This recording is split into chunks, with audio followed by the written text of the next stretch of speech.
Ethan Walker was 3 signatures away from selling the east pasture of his ranch when the senior title examiner stopped the closing and turned her monitor toward him. A lien covered the entire property. The claimant was Cedar Ridge HOA. The amount had to be paid before title could clear. Ethan read the filing twice, then looked up. "My ranch isn't in the HOA." The examiner searched the county index again. Her expression changed. "Mr. Walker, this isn't the only one." Across the screen, matching parcel filings began appearing, dozens of them, with the same pattern. If you believe a piece of paper should never outweigh the truth behind it, subscribe and stay with this story. Because what began as one disputed lien would soon force an entire community to look at records no one had ever bothered to place side by side. Ethan had spent most of his adult life on Walker Ranch, a broad stretch of pasture, timber, and weathered fence lines just outside the Cedar Ridge subdivision. He was not a lawyer, investigator, or public official. He was a rancher who had learned that arguments faded, while dates, signatures, surveys, and receipts stayed where you put them. His father had taught him that when Ethan was young, after a boundary dispute with a neighboring landowner was settled by a yellowed survey map neither man had remembered existed. Since then, Ethan kept paperwork the way other people kept tools, organized, dry, and close enough to reach when something broke. The ranch carried more than market value. The oldest barn still had his father's pencil marks beside one door frame, recording Ethan's height every summer until he was 17. A wind-bent cottonwood shaded the place where his mother used to set lemonade during branding season. The north fence had been rebuilt 3 times, but the stone corner markers beneath it had not moved in generations. Selling the whole property had never been part of Ethan's plan.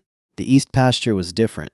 It touched the county road, sat beyond the main working ground, and had become expensive to maintain without adding much to the ranch. A local buyer had offered a fair price for that portion alone. Ethan planned to use the proceeds to replace irrigation pipe, repair the lower barn roof, and reduce a loan he had taken after 2 dry summers. The agreement left the house, barns, grazing fields, and family acreage untouched. It was a practical sale, not an escape. By the morning of closing, every ordinary obstacle seemed finished. The buyer's funds were ready, the survey had been accepted, the purchase agreement had survived inspection and review. Ethan had driven into town expecting to sign, shake hands, and be back home before lunch. Instead, one county filing had frozen everything. The title examiner, Laura Bennett, printed the lien and slid it across the table. It claimed Cedar Ridge Homeowners Association had assessed Ethan for unpaid community dues, late charges, collection costs, and legal fees accumulated over several years. The total was large enough to stop the sale, but the amount bothered Ethan less than the premise. Walker Ranch had never joined Cedar Ridge. The subdivision had been built years after Ethan's family acquired the land. Its streets ended at the western fence. Its entrance sign stood half a mile from Ethan's driveway. Cedar Ridge residents occasionally rode bicycles along the county road beside his property, but no HOA maintained his fences, roads, drainage, or fields. Still, Cedar Ridge's president, Karen Whitmore, had long behaved as if the boundary were negotiable. She had sent letters about Ethan's equipment being visible from subdivision homes. She had complained that his cattle trailers affected community appearance. Once, after he replaced a damaged gate with unpainted steel, Karen mailed a notice calling the ranch adjacent community property and requested that the gate conform to Cedar Ridge color standards. Ethan had read the phrase twice, laughed once, filed the letter, and ignored it. He had never wanted a war with a neighborhood. Karen could send notices. He could keep records. As long as she stayed on her side of the fence, Ethan saw no reason to spend his days fighting over stationery. Now the stationery had reached the county record.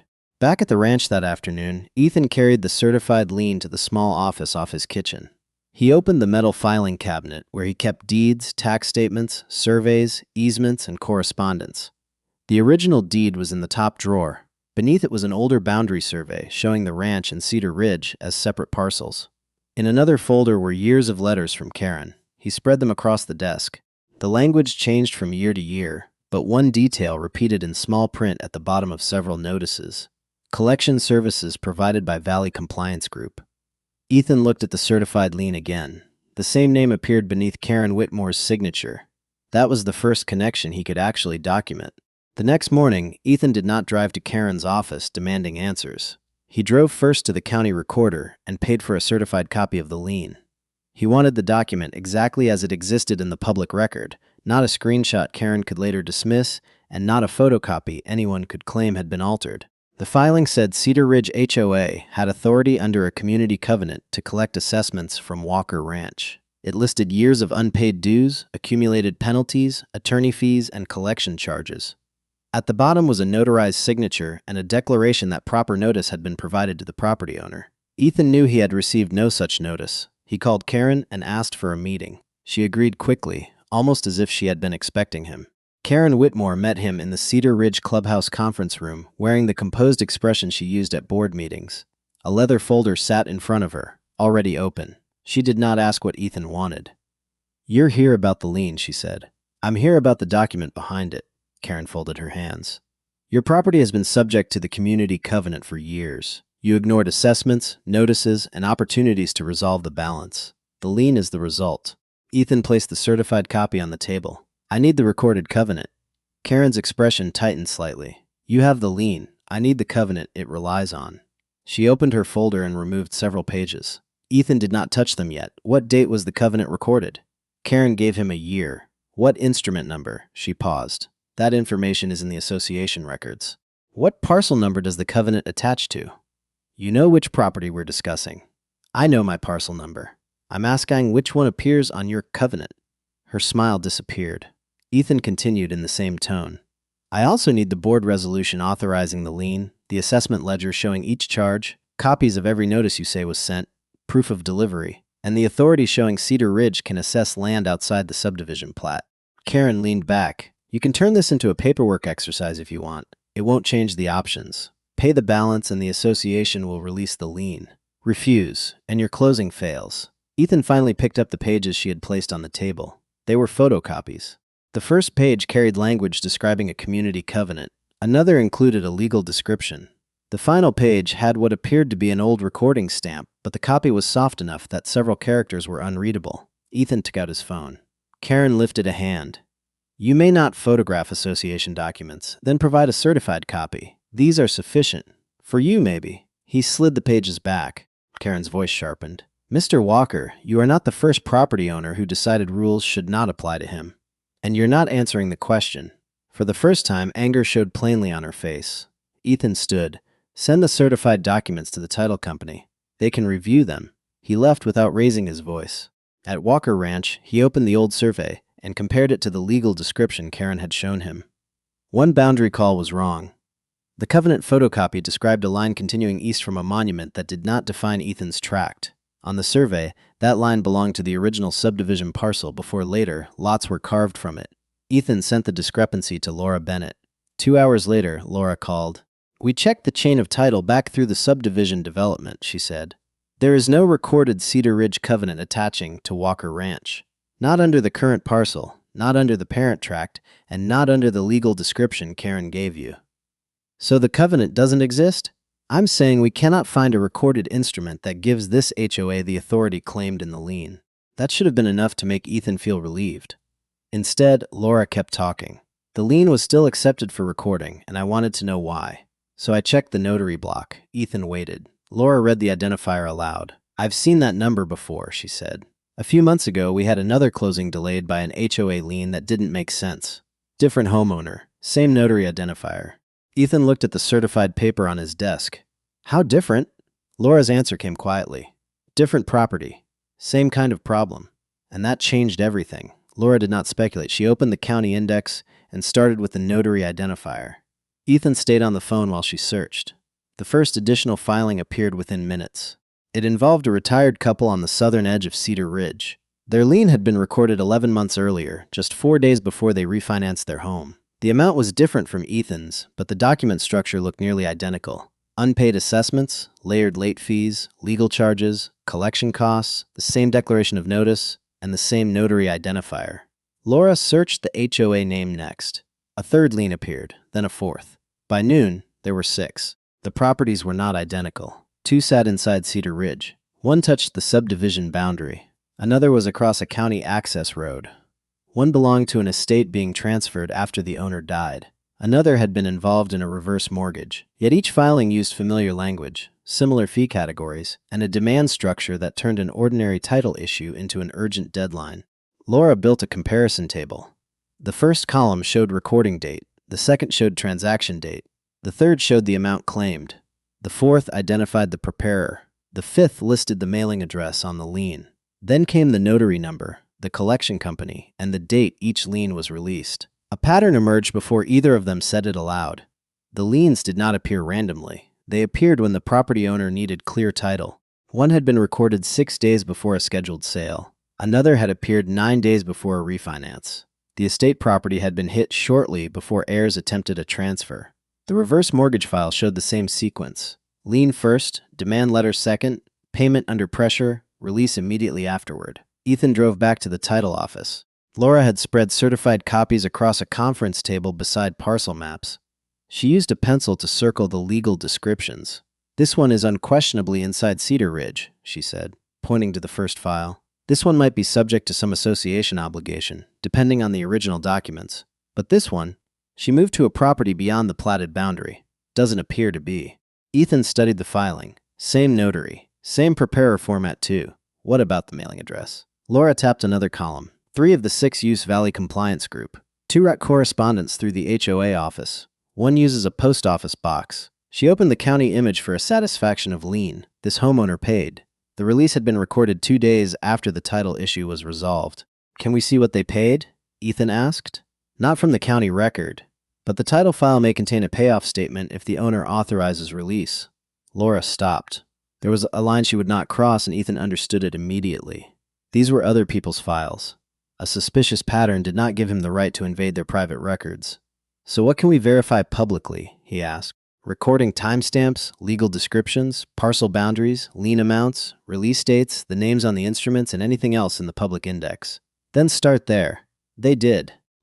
One document contained a county instrument number that followed the correct format, but appeared out of sequence with the date printed on the page. Another listed attorney fees without identifying any attorney. A third claimed multiple notices had been mailed, yet the lien itself had been recorded less than 3 weeks after the first assessment date shown. Ethan watched Laura flag each point. None proved fraud alone. Together, they made coincidence harder to believe. Late in the afternoon, Laura received permission from one former client to reopen a closed title file. The homeowner had sold the property months earlier and remembered paying an HOA balance only because the sale would otherwise have collapsed. Laura pulled the payoff statement. The homeowner had wired money through escrow. The lien was released the next business day. At first, everything looked routine. Then Laura compared the wiring instructions to Cedar Ridge's known operating account. The destination did not match. She checked again. The payment had not gone to the HOA's regular bank account. It had gone to an account listed under Valley Compliance Group. Ethan stared at the routing information. A fake lien was one possibility. A repeatable collection system was something else entirely. Ethan wondered how many other owners had already quietly paid without ever questioning it. The next search was wider. Laura asked a senior compliance analyst to help review public filings connected to Cedar Ridge, Valley Compliance Group, the recurring notary identifier, and the document preparers that appeared across the 6 liens. They searched backward year by year. They searched spelling variations. They searched the post office box, the collection address, and every satisfaction of lien tied to the same pattern. By the end of the second day, the 6 files had become 19.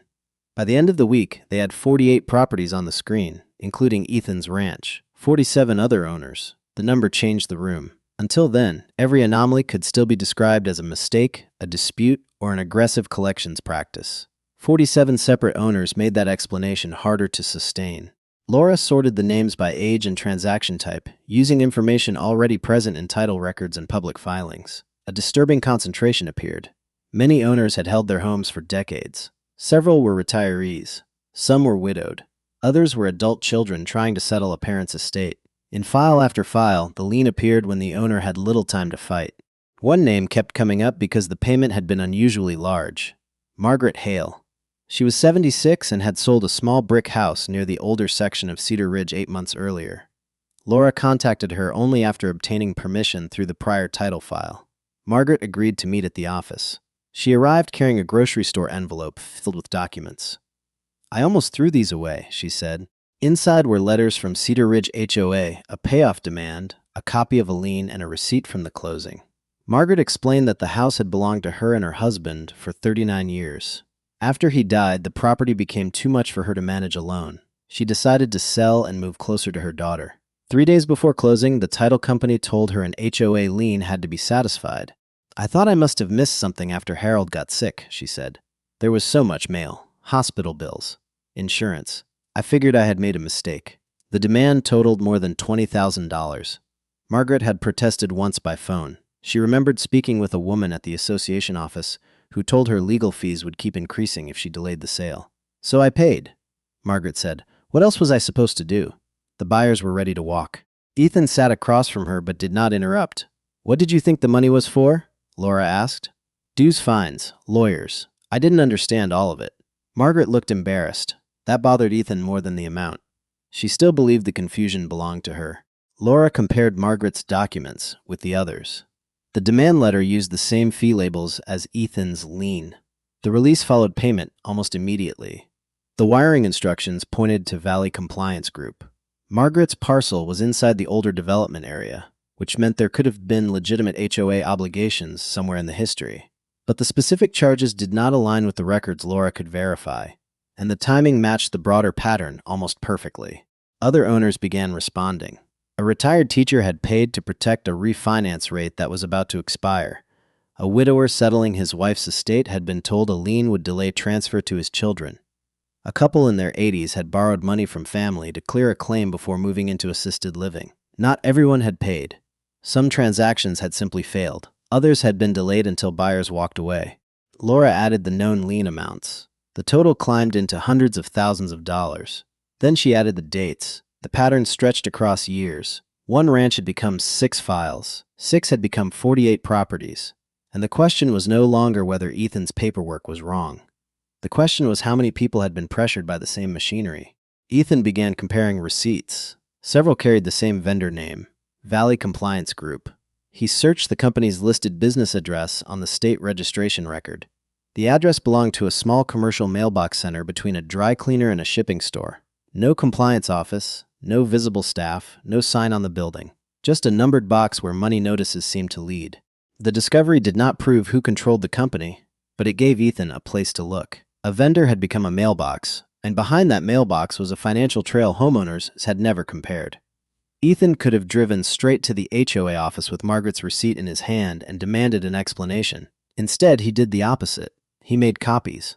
Laura brought in the title company's counsel, Daniel Ross, who immediately separated what they knew from what they suspected. A suspicious mailbox was not proof of fraud. A recurring vendor was not proof Karen controlled it. A pattern of liens before transactions was serious, but a pattern still had to be built from records that could survive scrutiny. So they built a timeline. For every homeowner who gave permission, Daniel requested bank receipts, escrow disbursement records, payoff statements, lien releases, HOA invoices, collection letters, and certified county copies. Laura matched those against recording dates. Ethan organized the material by property, then by transaction. The sequence repeated with remarkable consistency. First, a lien appeared in the county record. Second, a sale, refinance, estate transfer, or other transaction stalled because title was no longer clear. Third, the homeowner received a demand explaining that the amount had to be paid quickly to avoid larger legal costs. Fourth, escrow or the homeowner sent money. Fifth, the lien was released. Sixth, some portion of the payment moved through Valley Compliance Group. Daniel marked each step on a legal pad. "What matters is not that the same thing happened several times," he said. "What matters is whether the same people directed it." That became the next problem. The State Business Registry listed Valley Compliance Group under an organizer named Thomas Vale. The mailing address led to the commercial mailbox center. The registered agent address led to an office suite used by multiple companies. But another public record connected Thomas Vale to a property owned by Karen Whitmore's brother-in-law. It was not enough. Daniel said so. "Family proximity is not control." Ethan nodded. "Then we don't call it control." That discipline became important. Several homeowners wanted to post their documents online. One suggested confronting Karen at the next board meeting. Another wanted to call a television station. Ethan asked them not to move faster than the evidence.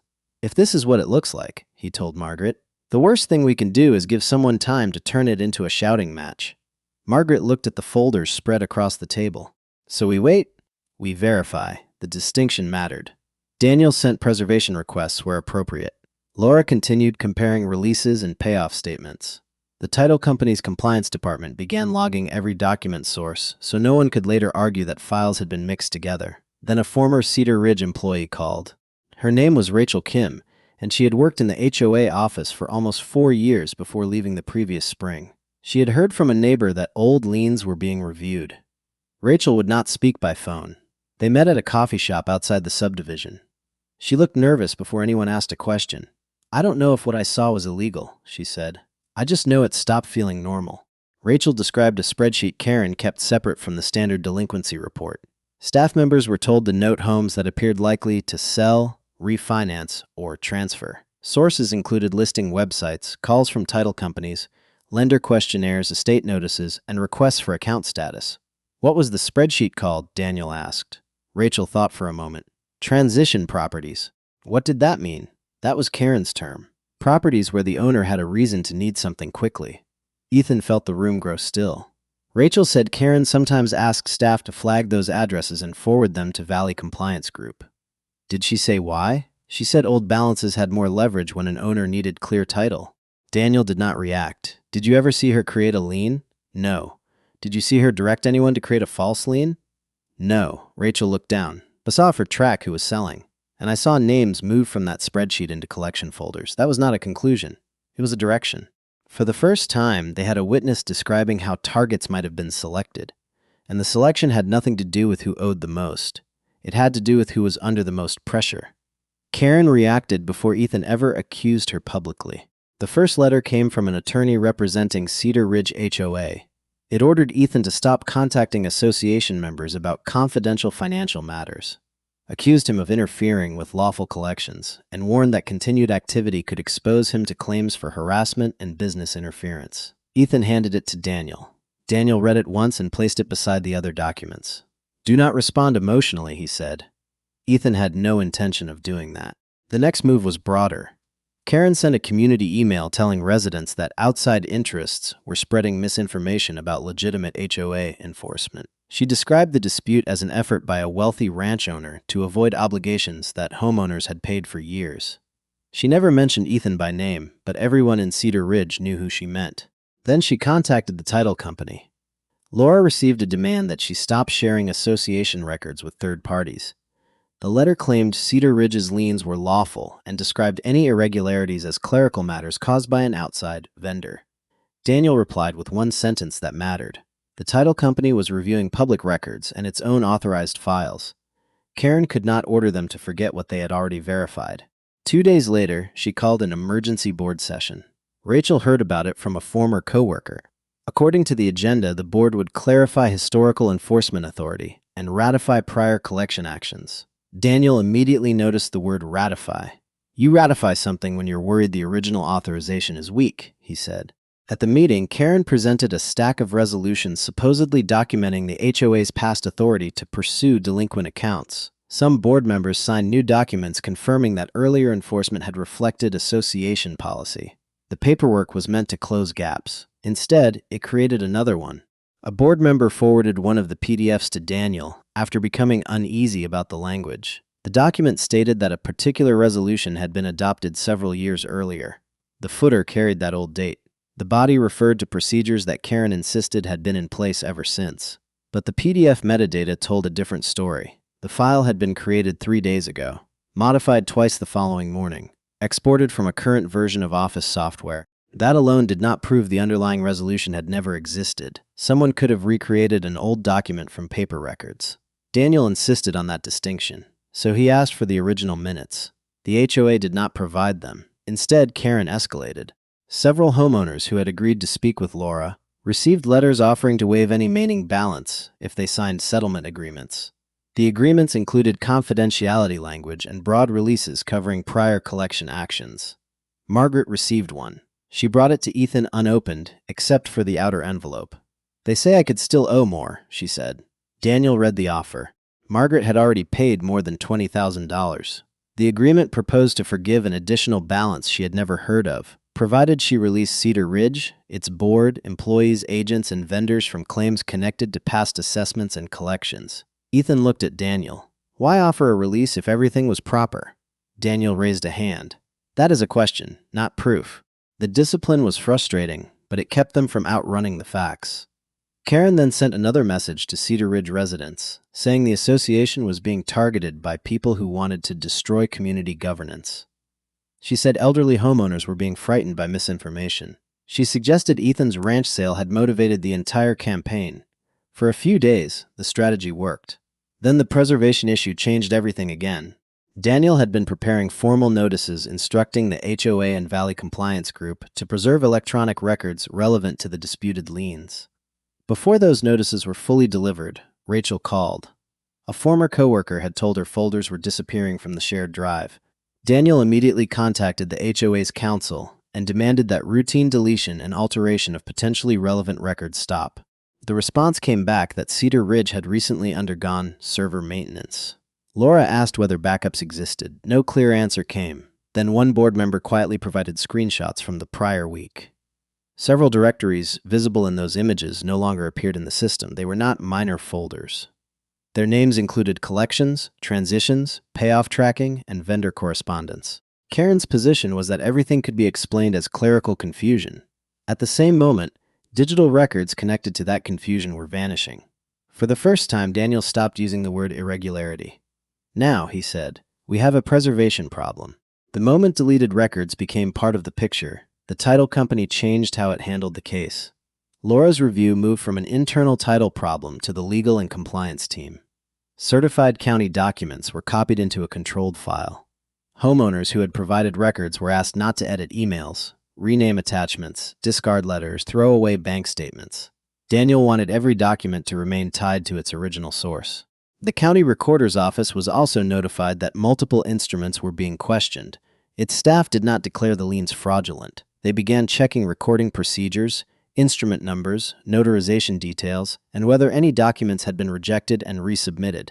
Consumer protection investigators received a packet containing only what could be supported. No theories, no speeches, just dates, names, payments, filings, releases, parcel maps, and witness statements. Ethan noticed how little the official review depended on him. That reassured him.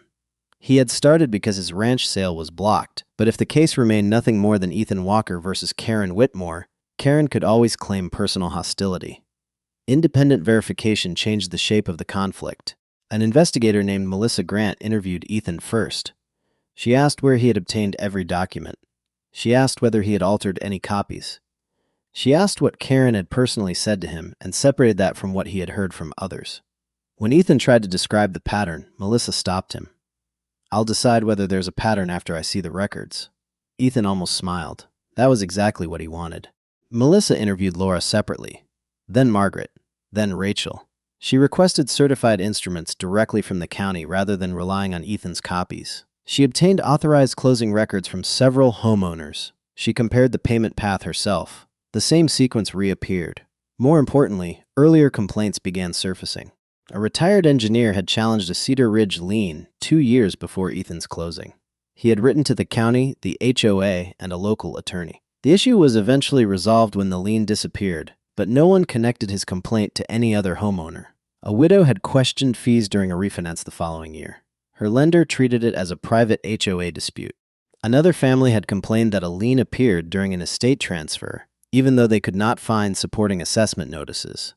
Each case had been isolated. Each owner had been told, directly or indirectly, that the problem belonged to that property. No one had put the files next to one another. The title company had. That was the real breakthrough. Laura's software did not uncover a conspiracy. It did something simpler. It allowed professionals reviewing one transaction to notice the same document fingerprint across many others. Melissa's team began checking whether Valley Compliance Group had performed legitimate work for Cedar Ridge and whether payments were consistent with board approvals. They requested vendor contracts, invoices, bank records, and communications. Karen's attorney objected to broad characterizations of wrongdoing, but began cooperating with formal requests. Then Laura found another file. At first, she thought it belonged to the 47 prior owners already on the list. It did not. The property belonged to Ruth Ellison, an 81-year-old woman preparing to sell a townhouse and move near her son. Her closing was scheduled within days. A Cedar Ridge lien had just appeared. Ruth had not paid it yet. The amount was $17,600. Her buyer's rate lock expired at the end of the week. If the lien remained unresolved, the sale could collapse. Laura called Daniel. Daniel called Melissa. Melissa asked for the filing number. Within an hour, they had the instrument, the payoff demand, and the transaction deadline in front of them. The format matched the others. The notary identifier matched. Valley Compliance Group appeared on the demand, and Ruth's name was new enough that whoever was driving the process might still be actively watching the transaction. Ruth told Laura she had already packed the house. The moving company was booked, her deposit on a smaller place was non-refundable, and she had promised the buyer's possession Monday. She sounded less angry than frightened. $17,600 was not a nuisance to her. It was part of her retirement savings. Until then, investigators had been reconstructing the past. Ruth's file meant the same machinery could still be operating in the present. The question was no longer only what had happened to 47 people. It was whether they could stop number 48 before she paid. Karen moved before investigators could finish deciding how to handle Ruth's file. On Thursday morning, Cedar Ridge HOA sent a notice to residents announcing what Karen called a comprehensive administrative correction. The association would release a group of disputed liens, review historical collection practices, and suspend Valley Compliance Group while the board examined vendor performance. Karen described the matter as a clerical breakdown. No intentional misconduct, no scheme, no targeting. Just old records, inconsistent procedures, and a vendor that had failed to maintain proper documentation. Ruth's lien was included in the release list. So was Ethan's. By noon, Laura confirmed that the county had received instruments releasing several claims. Ethan's buyer called to say he still wanted the east pasture. If the releases posted correctly and no other title issue appeared, the closing could be rescheduled. For the first time since the problem began, Ethan had exactly what he originally needed. Clear title, a live buyer, a path back to the deal. Several Cedar Ridge board members treated the announcement as the end of the crisis. One sent residents an email thanking Karen for acting decisively to correct vendor errors. Another suggested the community should stop fueling rumors and allow the association to move forward. Even some homeowners who had challenged their old liens felt relieved. Margaret called Ethan. "They released yours? They filed the release. So you can sell?" "Looks that way." There was a pause. "Well," Margaret said, "I'm glad." Ethan heard the part she did not say. Her money was still gone. So was the retired teachers. So was the family that had borrowed from relatives. Releasing a lien did not explain why it existed. It did not explain why so many claims appeared immediately before closings and refinances. It did not explain why payments routed through Valley Compliance Group. It did not explain the missing files. And it did not explain why an elderly woman who had never been told she owed $17,600 suddenly became collectible when she needed clear title. Daniel put it more simply. A release fixes the obstacle. It does not explain the conduct. Melissa's team continued working. The break came from an old backup, not the current HOA system. One board member had routinely downloaded meeting packets and financial attachments to a personal encrypted drive because he preferred reading them offline. Buried inside a folder from the prior year was a spreadsheet that did not appear in any of the records recently produced by Cedar Ridge. Its file name was Ordinary. Property Review. The contents were not. The first column listed homeowner names, the second listed addresses. Then came expected sale dates, refinance indicators, estimated equity, payment status, title contact, collection priority, and notes. Some rows contained remarks like closing pending. Others said estate. One said rate lock. Margaret Hale's name appeared halfway down the sheet. Beside it was a date corresponding to her old sale. A later column read paid. Ethan's ranch appeared near the bottom. The estimated transaction amount was not exact, but it was close enough to show whoever entered it knew a sale was underway. His collection priority was marked high. Ruth Ellison's row was the final active entry. Expected sale Friday, equity, substantial, payment status, pending, collection priority. Priority. No one in the room spoke for several seconds. The spreadsheet did not by itself prove every lien was false. It did something else that was just as important. It connected collection attention to transaction pressure. It showed that somebody inside the Cedar Ridge process had been tracking not simply who allegedly owed money, but who needed title cleared and when. Melissa asked where the file came from. The board member explained the backup. She asked whether the spreadsheet had been altered. He said no. She made a forensic copy rather than opening it again. Then she asked for the rest of the drive. The case had nearly reached its first false ending. Karen had released the liens. Ethan could close. Ruth could move. The public argument could have faded. But the old spreadsheet turned relief into a larger question. If the disputed liens were merely clerical errors, why had Cedar Ridge been ranking homeowners by the urgency of their real estate transactions? And if Karen knew nothing about the vendor's methods, why did the spreadsheet track the pressure points used in collection letters issued under her authority?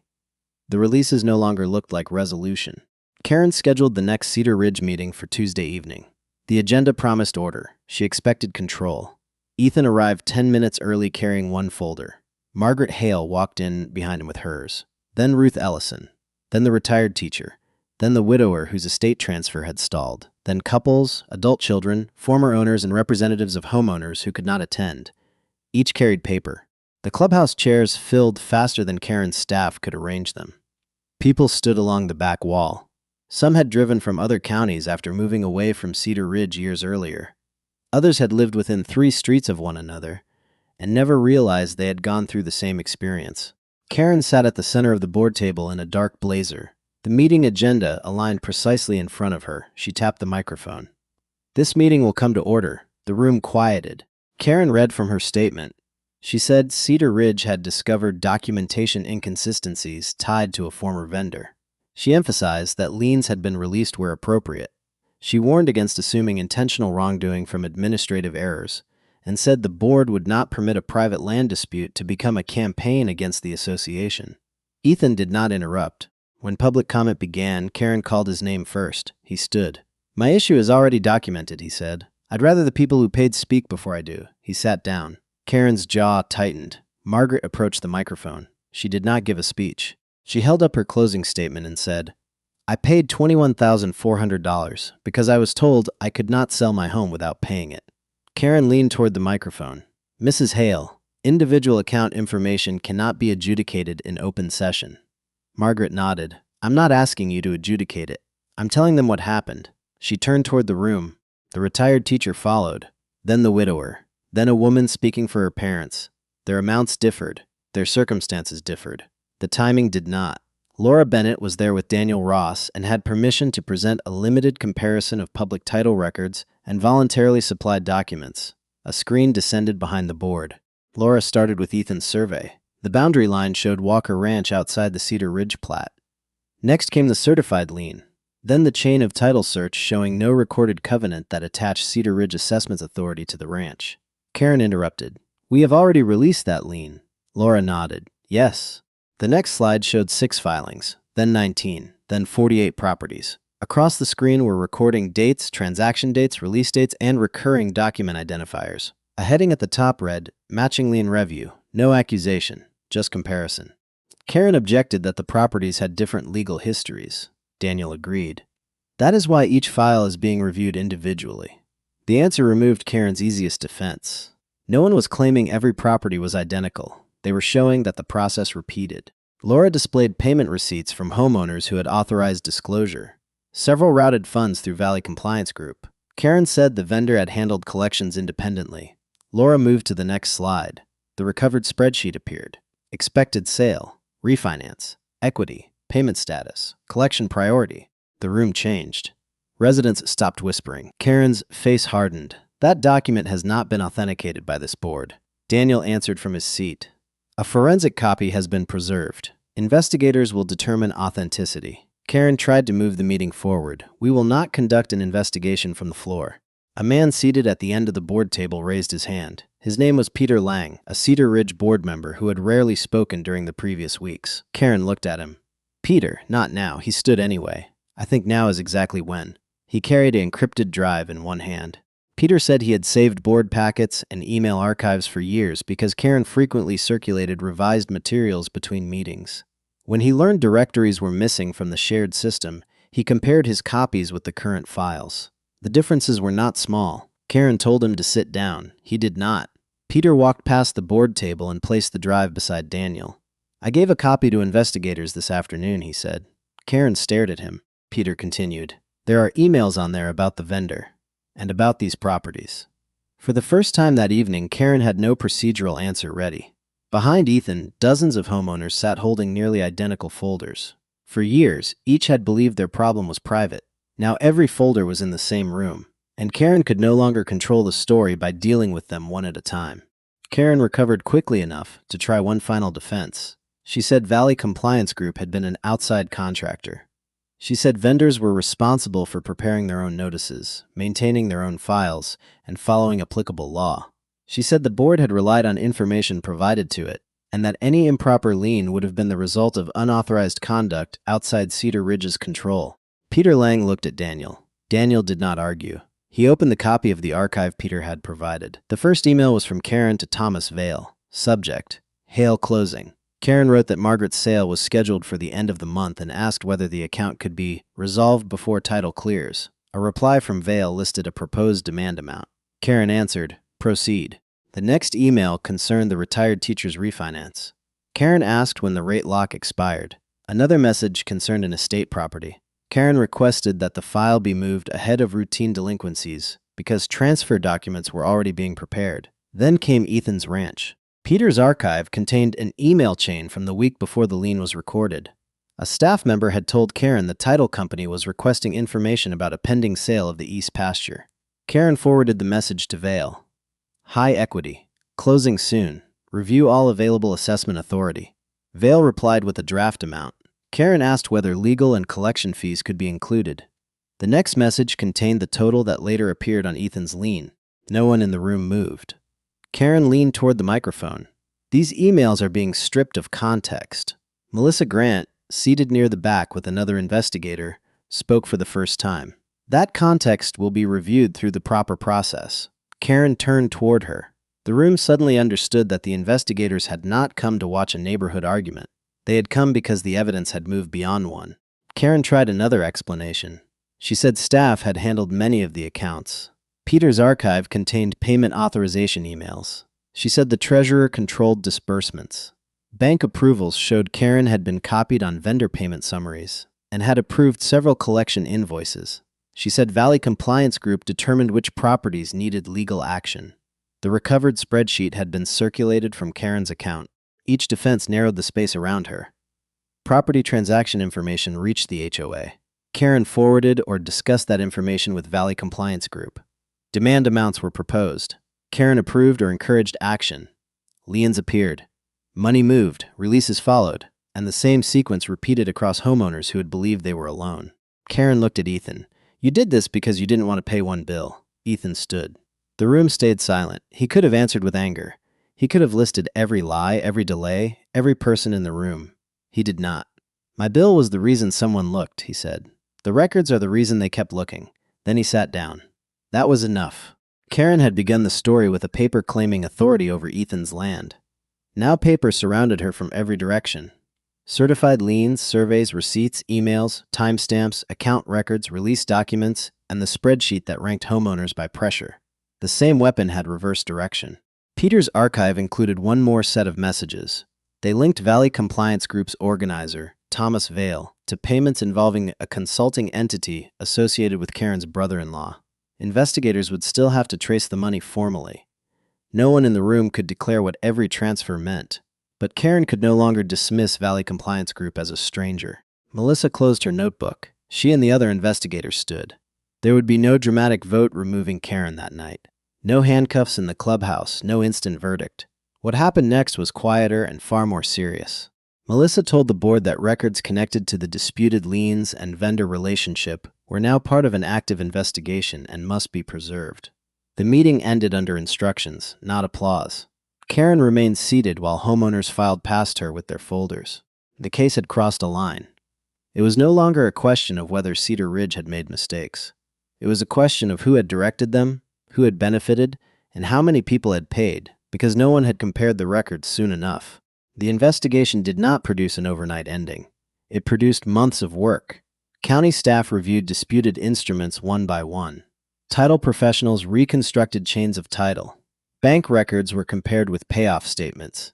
Vendor invoices were matched against board approvals. Homeowners were interviewed separately so investigators could distinguish shared facts from stories that had grown after people met one another. Some liens turned out to involve legitimate dues mixed with unsupported fees. Others had no defensible basis investigators could find. Several properties outside Cedar Ridge had been treated as if association authority reached farther than the recorded documents allowed. The important change was that no case was viewed in isolation anymore. Ethan's lien was formally released and his title report corrected. Ruth Ellison's claim was removed before her buyer walked away. Her closing happened late, but it happened. The $17,600 she had been preparing to sacrifice stayed in her account. Margaret's case took longer. Her payment had already moved through escrow months before anyone began comparing records. Investigators traced it through Valley Compliance Group and reviewed what portion had been characterized as assessments, penalties, legal charges, and collection costs.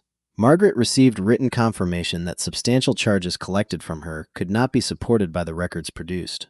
For her, the letter mattered almost as much as the money. She read it twice in Laura's office. "So I wasn't careless," she said. "No," Laura answered. "You were put under a deadline." Margaret folded the letter carefully. For months, she had described herself as someone who had failed to understand her own obligations. Now, the burden of explanation had moved where it belonged. Other homeowners received similar reviews. Some entered restitution or settlement processes. Some had title records corrected. Some recovered money. Some had claims dismissed that had followed their properties for years. Not every person received the same outcome, because not every account was identical. Investigators did not erase lawful assessments merely because the broader system had been abused. But unsupported charges were separated from legitimate ones. And the people who had been pressured finally had a process in which someone checked. Cedar Ridge changed too. Karen stepped away from association control while the investigation proceeded. The board hired independent counsel and ordered a financial audit. Collection authority could no longer be exercised by one officer and one vendor without documented board review. Future liens required verification of governing documents, parcel coverage, account history, notice, and recorded authorization. Valley Compliance Group stopped handling Cedar Ridge accounts. Its contracts, invoices, banking relationships, and communications became part of the larger review.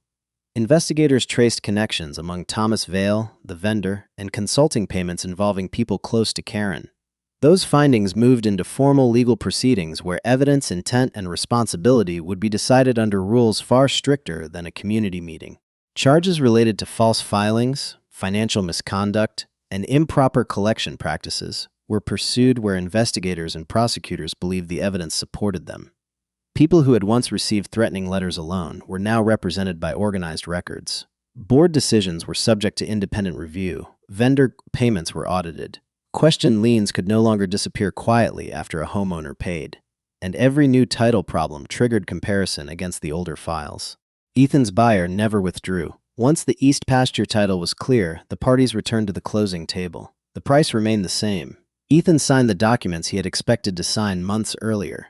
The proceeds went where he had planned from the beginning. New irrigation pipe, repairs to the lower barn, a reduction of the ranch loan. Nothing dramatic. That was the point. Karen's lien had nearly forced Ethan to pay money he did not owe simply to continue an ordinary transaction. The investigation restored something less cinematic but more valuable: the ability to make that transaction without surrendering his rights. On the afternoon the sale finally funded, Ethan drove home through the ranch gate. The steel gate Karen once complained about still stood unpainted. The north pasture was bright after recent rain. Cattle moved slowly along the fence. The old barn roof still needed one final section replaced. Ethan parked beside the house carrying a thin folder. Months earlier, the folder had contained a lien that seemed powerful because it sat in a county record. Now it contained the release, the corrected title report, and the closing statement. Behind those pages were 47 other stories that had finally been opened again. The investigation had begun because one man refused to treat a filing as automatically true. It mattered because dozens of other people no longer had to face the same paper alone. By early autumn, Walker Ranch looked almost exactly as it had before the lien appeared. Morning light reached the kitchen windows first, then the lower pasture, then the long fence line beside the county road. The repaired barn roof caught the sun in clean strips of metal. New irrigation pipe ran beneath soil Ethan had known since childhood. Trucks still raised dust near the east gate. Cattle still leaned against fences that ignored every argument ever printed on HOA letterhead. Inside the ranch office, Ethan opened the metal filing cabinet. The corrected title report sat in a folder beside the original deed and the old boundary survey. The report confirmed what his family records had shown all along. The remaining ranch was clear of the Cedar Ridge lien, and no association covenant had suddenly acquired authority over land simply because someone said it did. Ethan did not frame the release. He did not hang Karen's letters on a wall. He filed them. That was where they belonged. Margaret Hale found a different use for her experience. With Ruth and several former homeowners, she began helping older residents organize property records before sales, refinances, and estate transfers. They did not give legal advice. They encouraged people to ask simple questions early. What is this charge? Where is the recorded authority? What notices were sent? Who receives the money? Does the parcel actually fall under the document being cited? Questions that once felt confrontational became normal. The new Cedar Ridge Board adopted stricter procedures. A lien could not be approved from a vendor spreadsheet alone. Governing documents had to be verified against the parcel. Account histories had to be documented. Notices had to be preserved. Board authorization had to appear in recorded minutes. Financial records had to show where collected money went. None of those rules sounded dramatic. That was why they mattered. Abuse often depended on ordinary people, believing paperwork was too complicated to question. It depended on a widow thinking she must have forgotten something, a retiree deciding a deadline was too close to fight, or a rancher believing a government filing had to be true because it had a number and a stamp. One false document could frighten one person. 48 matching stories could expose a system. Ethan understood that the most dangerous part had never been Karen's anger. It had been isolation. Every homeowner had been approached as if their dispute were unique. Each was given a deadline. Each was encouraged to solve the problem privately. As long as no one compared dates, signatures, vendor names, and payment paths, the pattern remained invisible. The title company changed that by doing something almost boring. It checked, then it checked again. A notary number led to another file. Another file led to 6. 6 led to 48 properties. Receipts led to a vendor. A vendor led to records. Records led to witnesses. Witnesses led back to the people who had believed no one else would understand what happened to them. Justice did not arrive as one dramatic moment. It arrived as verification. On a cool morning, Ethan carried the newest title report from his office to the kitchen table. He looked through it once, closed the folder, and slid it into the drawer. Outside, the ranch waited. He stepped onto the porch and pulled the door shut behind him. The paper on the table no longer threatened anyone's home. It simply confirmed what should never have been in doubt. The land was his. The record finally told the truth, and 47 other owners now knew that a stamped document could still be challenged with evidence.